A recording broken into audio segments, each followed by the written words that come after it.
Hello friends, আসসালামু আলাইকুম। আজকের রেসিপিতে স্বাগতম জানাচ্ছি। আজকে ভীষণ মজার একটি রেসিপি নিয়ে চলে আসলাম, সেটা হচ্ছে নারকেল পুলি পিঠা। এটা খেতে অসম্ভব মজার আর আমার একটি প্রিয় খাবার। তো আর কথা নয়, ভিডিওটি শুরু করছি। প্রথম থেকে শেষ পর্যন্ত ভিডিওটা দেখবেন। ভিডিওটি ভালো লাগলে অবশ্যই চ্যানেলটা সাবস্ক্রাইব করে লাইক দিয়ে পাশে থাকবেন। প্রথমে আমি এখানে নারকেল নিয়েছি 1 কাপ, তারপরে আমি গুড় নিয়েছি 1 কাপ। দেখতে পাচ্ছেন আমি 1 কাপ করে সব কিছু নিয়েছি, যেমন গুড় আর নারকেল 1 কাপ করে নিয়েছি। তারপরে আমি এখানে 2টি এলাচ দিয়ে দিলাম, ফ্লেভার আসবে। বাদাম কুচি দিয়ে দিলাম, আধা কাপের মতো বাদাম কুচিটা দিলে খেতে অসম্ভব মজার হবে। অনেকে কিন্তু এটা দেয় না, কিন্তু আপনারা যদি না চান সেক্ষেত্রে কিন্তু এটা না দিতে পারেন, এটা স্কিপ করতে পারেন বাদামটা।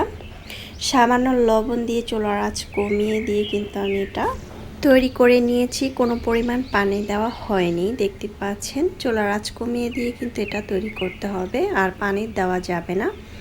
এটা হয়ে গিয়েছে, এটা ঠান্ডা হলেই কিন্তু আরও পানিটা টেনে যাবে। একটা বাটিতে পরিবেশন করে নিচ্ছি। আর এখানটা আরেকটি কড়ার মধ্যে আমি 1 কাপ পানি দিয়েছি। পানিটা ফুটিয়ে আসলে আমি এখানে দিয়ে দিচ্ছি 1 কাপ চালের গুঁড়া। চালের গুঁড়াটা দিয়ে সামান্য পরিমাণে একটু লবণ দিব। লবণটা দিয়ে আমি ঢাকনা দিয়ে ঢেকে রাখবো 2 মিনিটের মতো, চুলার আঁচ কমিয়ে দিয়ে। 2 মিনিট পর চলে আসলাম। এখন আমি অনবরত নেড়ে চেড়ে দিচ্ছি, আর চুলার আঁচটা কিন্তু কমিয়ে রাখতে হবে, না হলে কিন্তু নিচে দিয়ে পুড়ে যাবে। তো আমার কিন্তু এটা সিদ্ধ হয়ে গিয়েছে। এখন আমি একটি বাটিতে নিয়ে এটা হালকা ঠান্ডা হলে আমি এটা মেখে নেব। দেখতে পাচ্ছেন আমি অনবরত মেখে নিচ্ছি, আর এটা যত মাখবেন ততই কিন্তু এটা সফট হবে, বেলতে খুব ভালো হবে। দেখতে পাচ্ছেন আমি অল্প অল্প করে হাতের মধ্যে নিয়ে নিলাম, নিয়ে তারপরে আমি ছোট ছোট করে গোল করে নিব। সবগুলো এরকম ছোট করে একই সাইজ। তারপরে আমি পাতলা হালকা রুটি তৈরি করে নিব, বেশি পাতলা না আবার বেশি মোটো না।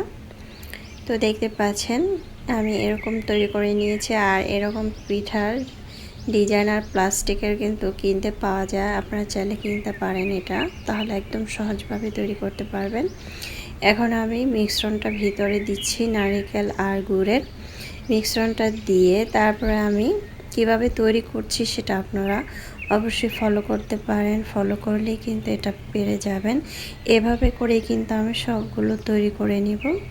দেখতে পাচ্ছেন একদম সহজভাবে কিন্তু এটা তৈরি করা যায়। যারা নতুন রাঁধুনি তাদের জন্য আমি বলছি। এই তো দেখতে পাচ্ছেন আমি কিন্তু সবগুলো তৈরি করে নিয়েছি। মাশাআল্লাহ, দেখতে যেমন সুন্দর হয়েছে, খেতেও আলহামদুলিল্লাহ অনেকটা ভালো লাগবে। এখন আমি চুলায় একটি প্যান বসিয়েছি, পর্যাপ্ত পরিমাণ তেল দিয়েছি। তেলটা হালকা গরম হয়ে আসলেই কিন্তু আমি এখানে ছেড়ে দিচ্ছি। বেশি গরম করা যাবে না, হালকা গরম হলেই কিন্তু ছেড়ে দিতে হবে। আর আমি খুব সুন্দর করে এপাশ ওপাশ করে ভেজে নিব। চুলার আঁচটা কমিয়ে দিয়ে বাড়ানো যাবে না, তাহলে পুড়ে যাবে। পুড়ে গেলে তিতা লাগবে, খেতে ভালো লাগবে না। তাই চুলার আঁচটা কমিয়ে দিয়ে কিন্তু এটা ভেজে নিতে হবে। আমার ভাজতে আমি প্রায় 5 মিনিটের মতো ভেজেছিলাম এটাকে। এই তো দেখতে পাচ্ছেন আমি সবগুলো এভাবে করে ভেজে নেব।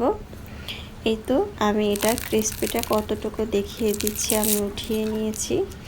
মাশাআল্লাহ, দেখতে যেমন সুন্দর হয়েছে, ভিতর দিয়ে কতটা ইয়ামি লাগছে দেখতে পাচ্ছেন।